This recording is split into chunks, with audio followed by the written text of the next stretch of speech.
Hello, everyone. Good evening, and thank you for joining us tonight for our latest edition of Clean Water Topics on Tap.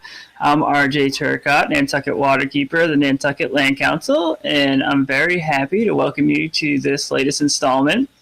I'd like to quickly thank the Nantucket Land Council's Water Fund Founder Circle, whose support from our water fund is making programs like these possible. For those of you who aren't familiar with the Land Council's work, we are an environmental advocacy group here on Nantucket, founded in 1974. We have a very strong focus on the island's fragile natural environments and ecosystems, from our incredible sole source aquifer to our freshwater ponds, our brackish ponds, our harpers, our coastal wetlands and salt marshes, and all the surrounding waters in Nantucket Sound.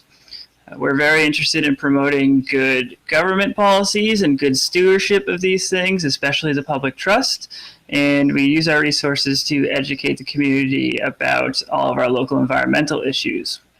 With that said, today's topic is coastal plastics on and around Nantucket.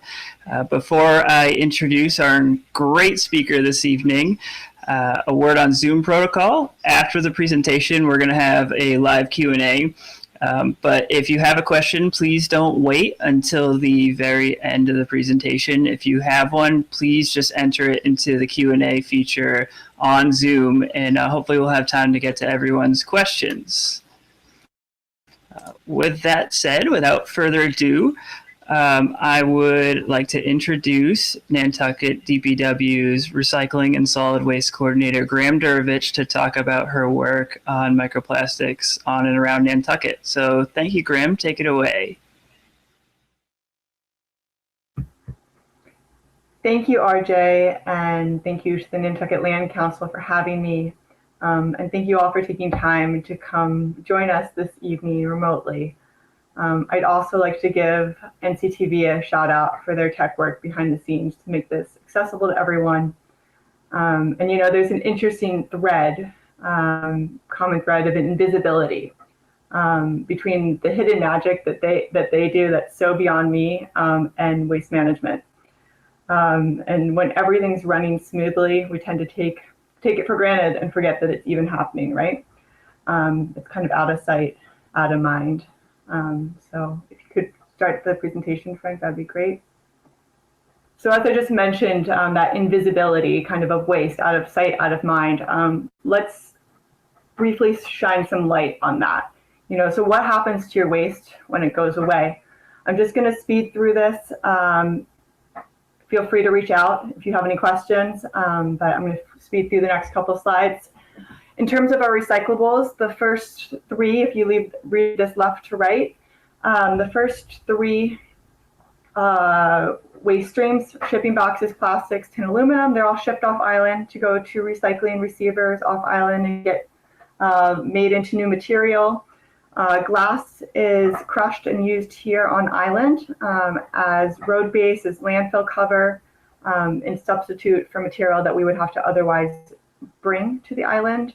Compostable waste, we'll talk a little bit more about in a second, but that goes into our composter here on Nantucket. We've got a pretty unique system that we're lucky to have. And then we have our non-recyclable, non-compostable waste. Really, this is like everything else. If you're reading it left to right, you think about your recyclables, then you go, is this compostable? Is this food or paper? If it's none of those things, it just goes into the everything else, the non-recyclable, non-compostable stream. Okay, let's jump to the next slide, please. And so when we think of, what happens to our compostable waste, obviously there's composting, that aspect to it that you might be familiar with from just backyard composting. But one of our challenges here on Nantucket is the contamination issues we have. Which leads to unnecessary landfilling, which is what you're seeing here in these pictures.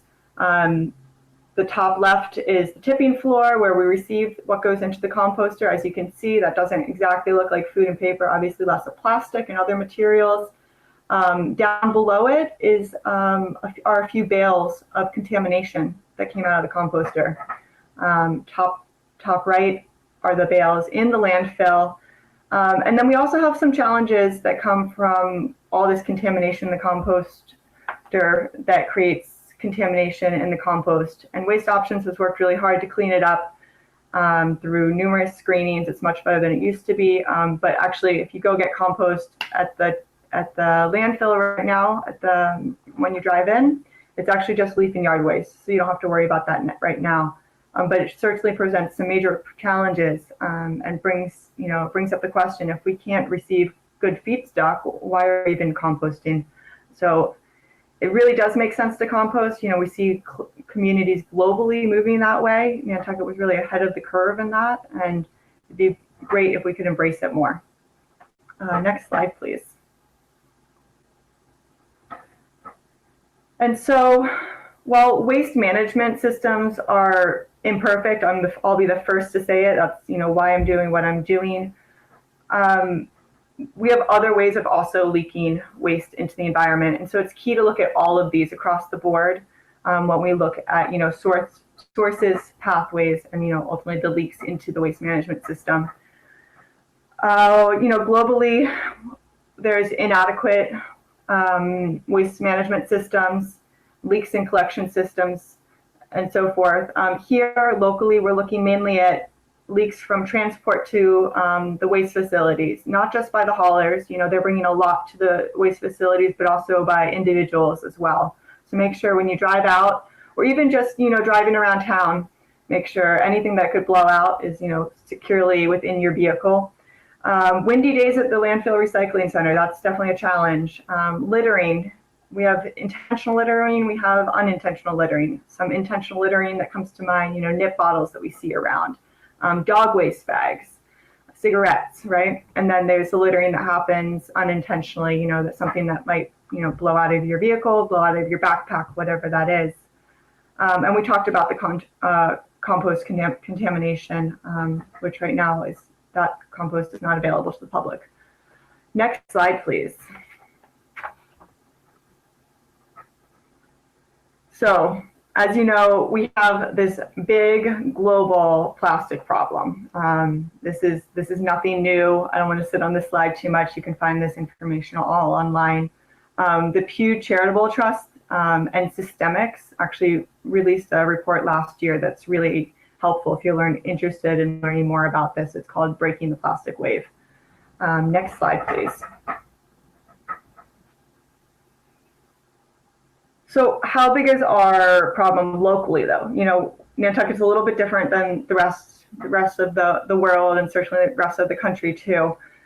And some of us wanted to better understand that. What is that problem locally? We know it exists, clean teams out there. We see it ourselves when we're out and about, but we didn't really have any numbers on it. And so 2 years ago we reached out to UMass Field Station and the UMass Boston campus to see if they would be interested in leading Nantucket's first coastal plastics study. And Nantucket Land Council subsequently became involved. So together we've been sampling Nantucket Harbor by the town pier, Nantucket Harbor Beach, Surfside Beach, and we've been sampling these beaches seasonally, so 4 times a year. And we're looking for macroplastics. So those are, plastics you can pretty much see with your eye, you can pick up. But we're also looking at microplastics and whether they are in, the sand and whether they're in the water. And we also took some samples of clams and oysters where they were available. So mainly out at Nantucket and Nantucket harbors. And so the first year of sampling, we've just completed it and gotten our report back, and I look forward to sharing some of those results with you all. And that was funded by a grant from Remain, so thank you to them for getting this going. And then Nantucket Land Council has graciously stepped up, and they're funding year 2 and the project going forward, so we can have a more robust data set and we can track changes long term. So the goal of this study is to understand what plastics are there in the environment and when they are there, as well as where they might be coming from, so that we can better understand our local impact as well as establish effective evidence-based prevention and mitigation measures into the future. So this year one, creating this baseline at these 3 beaches is just a first step towards this.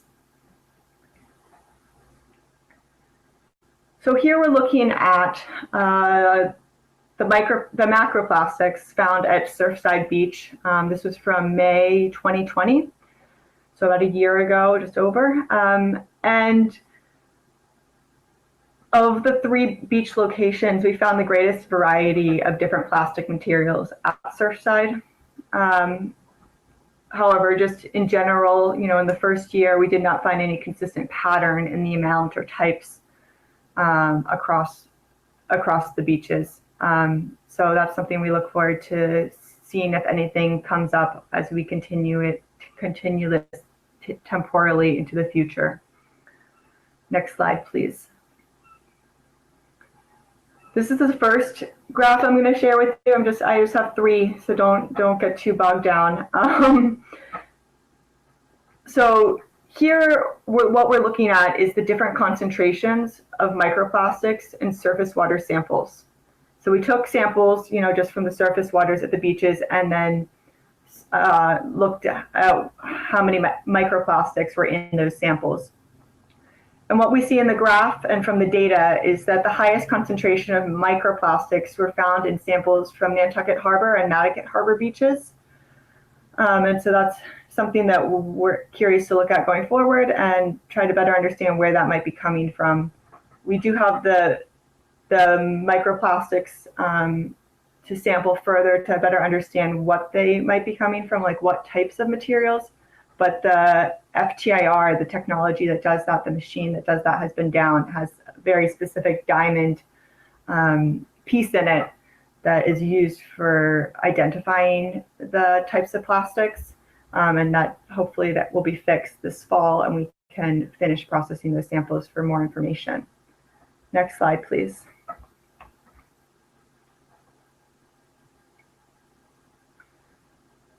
So here we are looking at a few different forms of microplastics that are found in the samples. These are what are called secondary microplastics. So primary microplastics are microplastics that are manufactured to be those small little bits of plastic. And they were actually banned in the US years ago. So you don't have to worry too much about finding that in personal care products specifically. Was a place that they were often found, toothpaste, for instance. But the most common type of microplastics are what are called secondary microplastics. These break down from macroplastics into smaller and smaller fragments. So all of these came from something larger that was once a identifiable item. So these are what we've been seeing under our slides. Next slide, please. And so these graphs then show the ratio of the miscellaneous, microplastic fragments to microplastic fibers. As we can see, the majority of these microplastics found were fibers. And so ropes, nets, fishing line, and ribbons are common macroplastic debris that we found on the beaches and that you might likely find on the beaches when you go out as well. And they are likely the source of the microfibers that we've found. But again, we're waiting to be able to analyze these samples further and process them for that data. But also another place microfibers come from are synthetic clothing as well. So when you put things through the wash, the dryer, that wastewater that goes out, and I'm sure we're shedding microfibers just in our everyday lives as we go about wearing synthetic clothing. Next slide, please.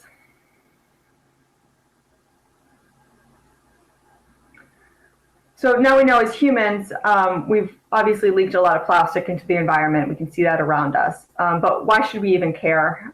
What difference does it make if there are plastics in the environment? Here's a few reasons here on this slide. and there are countless more. And really, even if we only cared about ourselves as humans, we should still be concerned. And as horrible and challenging as COVID has been, hopefully has illustrated to us as humans how dependent our health and well-being is on the health and well-being of animals and the environment. It's all interrelated, the health of the environment, the animals, and humans. If one's not in balance and healthy, we have little hope for the others. And unfortunately, we see things such as pandemics. On a side note, I think it's about 80% of diseases that, we experience it as humans, the viruses, actually come from animals. They're zoonotic. And so that transfer back and forth. And so having healthy animals, which also comes with a healthy environment, directly affects us. So that's just one example. So we're seeing that with plastic, and I think it's only going to catch up with us more and more, especially as it makes it up the food chain, carrying a lot of pollutants. And as we eat fish, not only fish, but it's getting into water systems, drinking water systems, certainly plastic water bottles, the water in that, salt and beyond. So something we should definitely keep an eye out for and try to mitigate as much as possible. So yeah, our cocktail of bad practices basically as humans are catching up to us in numerous far-reaching ways and often unexpected ways. Next slide, please.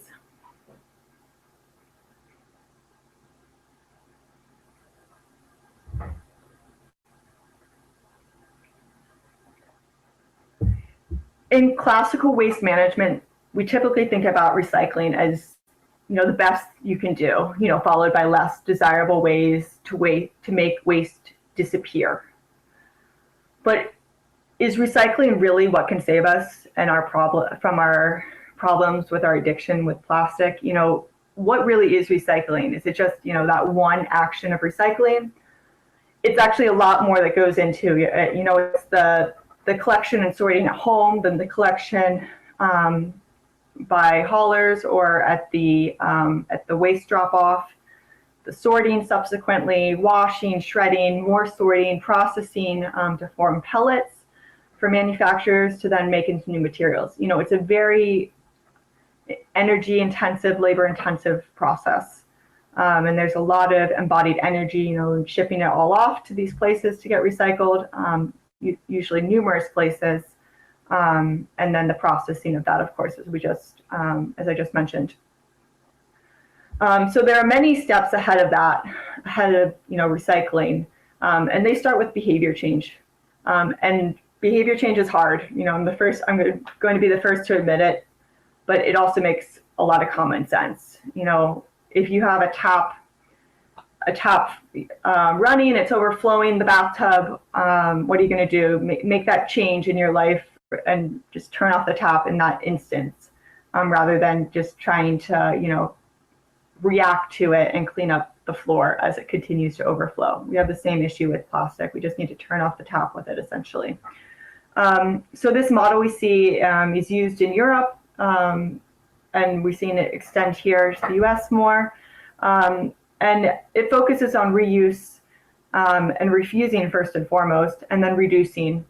And ultimately, that's what we are striving for. And we obviously have a long way to go, but certainly we've had a good start thanks to the Nantucket community going years and years back with various bylaws and other efforts that the community has put into place.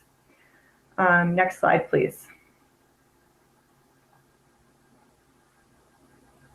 And this diagram is, showing one of those bylaws, one of those measures that the community has put into place. This went into effect last year. Businesses should be in compliance now. I'm well aware that several of them aren't.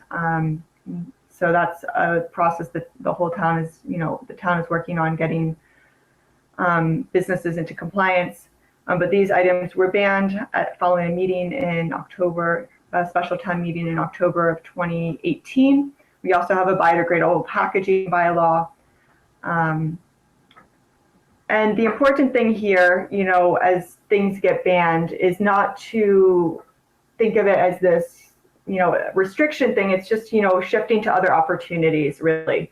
And if we can reframe that into thinking about shifting to reusables rather than other single-use items, that's really the way to go, because other single-use items have their own challenges in terms of waste management and health impacts, and also just getting it here to the island. Takes boat space, for instance. We've got a massive trash issue, so switching to reusables is always the key here. Next slide, please. So while we're talking about reduce and reuse, what about this place? Take it or leave it. I miss take it or leave it. I hear from countless people all the time how much they miss it. I can't wait to have it back. I really can't wait for it to reopen. And I love to hear people's stories about their times at take it or leave it and their amazing finds. But also over this past year or so, while take it or leave it's been closed, it's become painstakingly clear to me how much people overestimate the sustainability of the take it or leave it. I know it feels good to, drop items off and think those items are going to this, second life. And some items really do, you see people getting things all the time. You might grab something yourself. But the reality of the situation is that the take it or leave it is cleared out weekly. The entire thing is cleared out weekly. And an average about 3 1/3 tons goes into the construction and demolition debris waste, which then ends up in a landfill in Ohio. We're talking about, with all the construction and debris waste, we're talking about 3 52-foot trailers on the boats a day. So boat space is valuable. We know that. So that's another challenge right there. And then in addition to that material from the take it or leave it, there's also about 2/3 of a ton, roughly, of scrap metal as well. So there's a lot of waste from the take it or leave it. And I just really want to make that clear so that hopefully we can reframe how we think about the take it or leave it.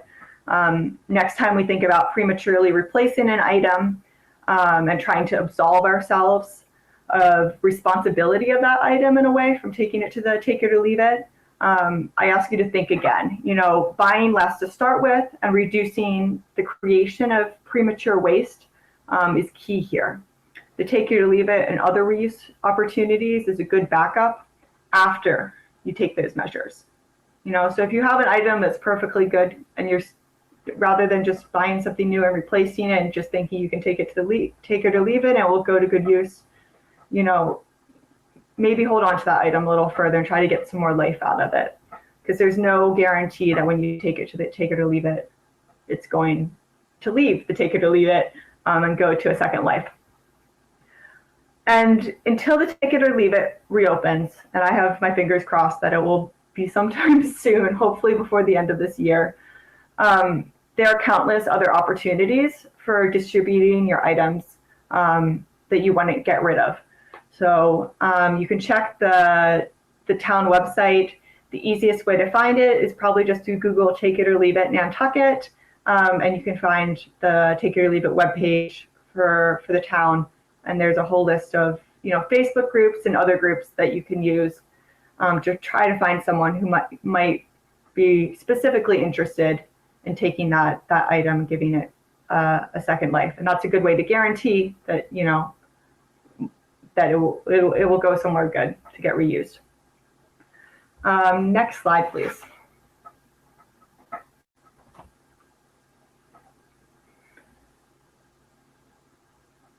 So earlier I shared a slide on why we should care about plastics in the environment and how ultimately it will be harmful to humans physically. You all are here though, so obviously you care, and I'm sure you're caring about other environmental challenges as well and concerned about them. So I want to leave you with this, mainly just for spreading awareness. There's a growing field called eco-psychology that is not only looking at nature from an instrumentalist perspective of, how can nature help with our mental well-being, but it's also looking at the mental health impacts of the climate and environmental crisis. In this, newer field of psychology, scientists are beginning to see the implications of mental stress and mental health challenges that many experience as a result of, the increasing mass environmental degradation, pollution, species extinction, and climate change, and so forth. The list goes on, obviously. And this is certainly, one thing I'm struggling with right now.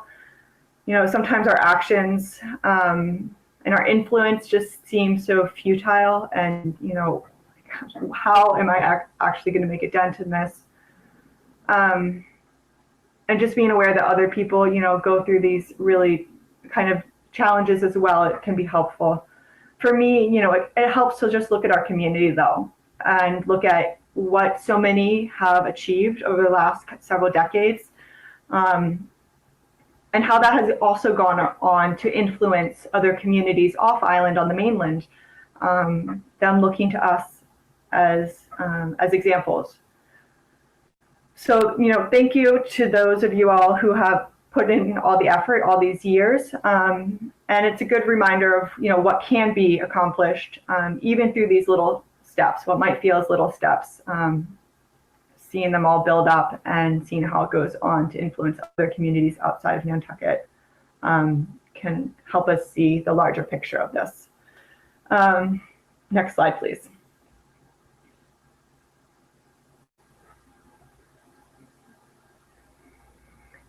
And so there's also, another great way to try to, boost our spirits again, is to join some fun and inspiring events that happen here on the island. Land Council has a Nantucket Trash Tag event this weekend. RJ, I think, will talk a little bit more about that. There's the Nantucket Litter Derby. We collected over 18 tons of litter from the island this year in about a day and a half, with over 50 teams participating. It was pretty amazing to see it all come in. And then there's also Moby down at Surfside, our coastal litter eating whale. Feel free to go visit and feed Moby, so Moby's counterparts in the environment don't have to have the litter instead. And while remembering that we definitely need these events and initiatives, including Clean Team, which is down there below the trash tag. Sorry, I failed to mention them earlier. These are really important, but they are very much, frontline, last chance warrior initiatives. It all goes back to prevention. We're going to have to continue cleaning up plastics in the environment for a long time into the future, even if we entirely turn off the tap now and we don't leak anything else into the environment. There's enough already there for these initiatives to clean up. We've got to work from the head end with prevention. So everything's important, but looking into the future, turning off the tap is key. Next slide, please. And here are a few resources to share with you all. I've taken from some of these, the Pew Charitable Trust and Systemics report is here. You can get the link here. And there's books and other materials if you want to learn more about eco-psychology. There's a link there just to get you started, and you can go explore this topic further from different perspectives and different angles. But thank you for having me. Next slide, please. My contact information is here. Today's my last day in the office for a week. I'm going on a vacation, but feel free to send me an email. I will get back to you when I get back to the office. If you have any questions or anything else you want to share, I'd love to hear from you. And of course, you can get some questions now. Thank you.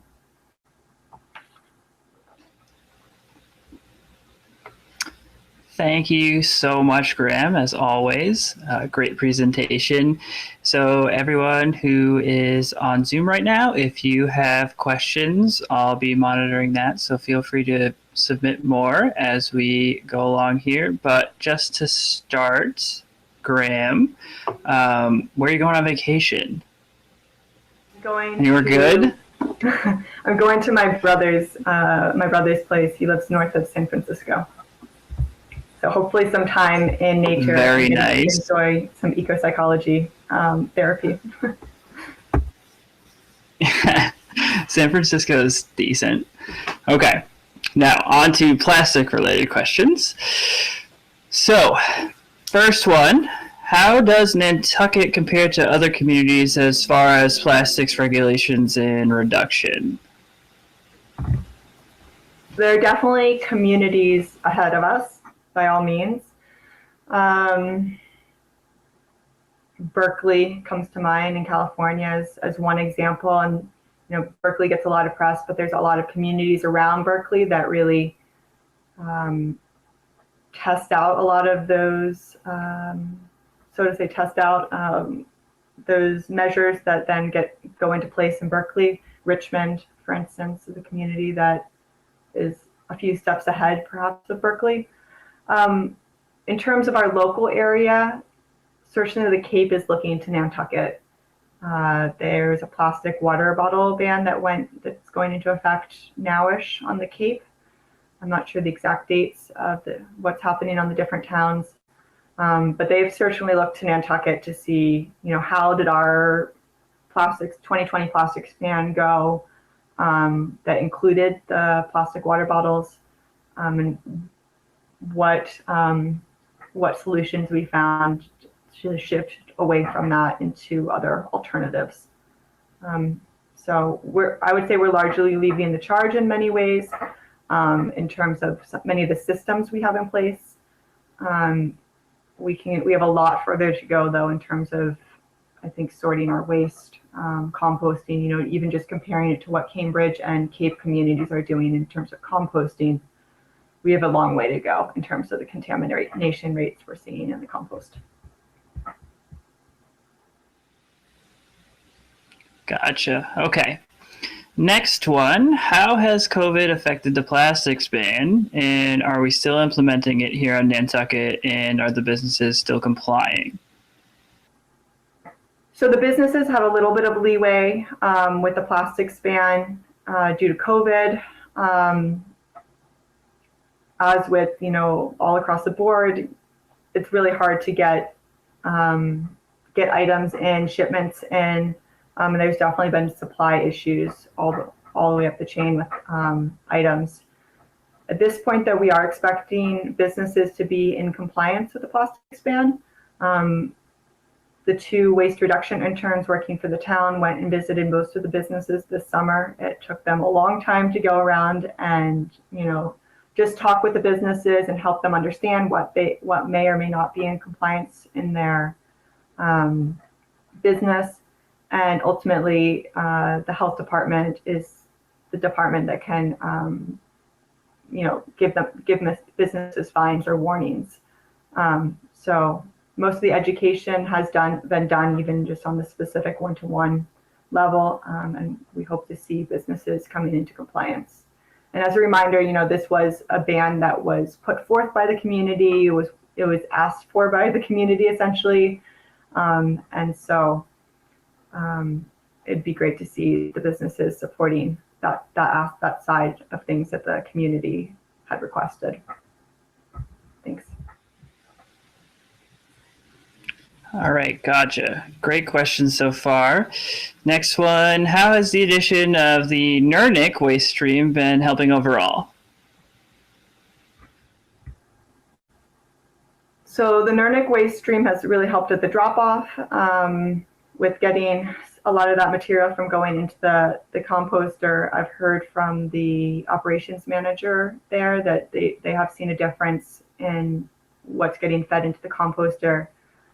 We just did a waste sort on Tuesday where we take 100 bags of trash waste from the compostable waste that was destined for the composter, and 100 bags from hauler. So 100 bags from the drop-off, 100 bags from a random hauler who shows up when we're ready for them, and sorted them. And unfortunately this year, this summer, we're seeing contamination higher than it was previously. We've done this 6 or 7 times now, biannually, high season and low season.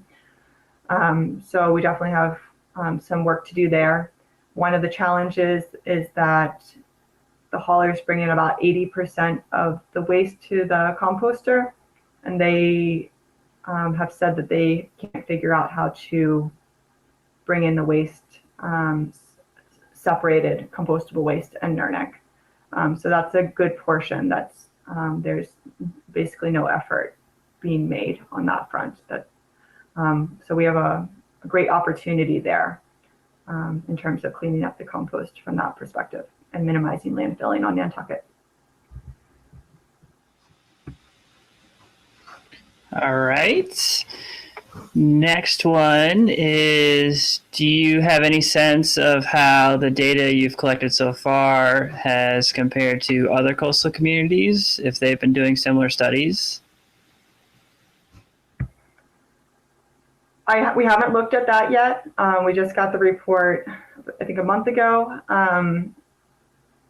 It's definitely something for us to look into. Other communities might have had different methodology, so we'll have to compare against that. But we have certainly talked to Center for Coastal Studies in Provincetown on the Cape, and looking at how we can collaborate in the future and better understand, the similarities or differences between Nantucket and the Cape.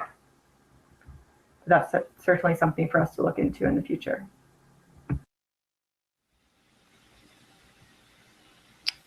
All right, and I'm going to throw in one of my own questions here, Graeme. So I have a lot of synthetic clothes, or clothes made out of synthetic fibers, and there are companies out there advertising like these bags that you put your clothes in the washer that are supposed to reduce the release of all those fibers, which are a lot of what you guys are finding during the study. So do you know about them? Do they actually work? Are they a gimmick? What's the deal with those? Sure. So there are a couple items that can help with that. There's the Guppy bag, I think Patagonia sells. There's the Cora ball. That's actually, a little ball you put into your, I think it's your dryer, maybe your washing machine as well. And they're not extremely effective. I think Cora ball is, it gets maybe 1/3 to half of the microfibers, if I remember correctly. And I would imagine the bags are somewhat similar, maybe slightly better. You could probably find some research online on that. So it definitely helps, but it's not a full solution right there. Gotcha. Okay. And last ones, and I suspect I can predict your answers to this one, but what are your top recommendations of how an individual here can help? Sure. So first and foremost, waste reduction. My title is Recycling and Solid Waste Coordinator. I wish it was Waste Reduction Coordinator. So just finding ways to be more aware of the waste that you generate in your everyday life, how you can minimize that. Even just paper items, paper towels, for instance, they come wrapped in plastic. Even though you're thinking, oh, it's just paper, they come wrapped in plastic. So there's plastic associated with that. So in every way we can, working towards fewer single-use items is really, really key. And sometimes it's interesting, there's some obvious single-use items, and then there's some less obvious single-use items. One item that people are becoming more and more aware of are, trash bags. And trash bags are really helpful. They keep our waste from, blowing out or maybe escaping. But if we can find ways to move beyond trash bags, that's huge. We looked at DPW, I think 2 summers ago, just to look at, how much plastic we went through just in trash bags. So empty trash bags, when we received them on the pallet, that we used around the island at the beaches, parks, and downtown for the municipal waste receptacles. And those trash bags alone, nothing in them weighed over a ton. And that's just for that, the summer season. That's pretty mind-boggling to me. So that can go a long way too. And then, when it comes to actually having waste, finding the best way to get rid of it. If there's someone you can pass it on to, we have the A to Z waste list on our website. And if you have any ideas for me to add to that, please let me know. I'd love to add things. But, the food pantry and the thrift shops often would love to take your paper bags from Stop and Shop, say. So if you forget to take your reusable bag to Stop and Shop and you've got too much to just, juggle out of there, you take a paper bag, you can always take it to one of them and they'll reuse it in their business. And other ideas like that for getting rid of things and getting them to go to a next use. And then if you can't do any of that, putting it into the correct bin at the drop-off. We'll make sure it gets handled the best way it can be. Thank you.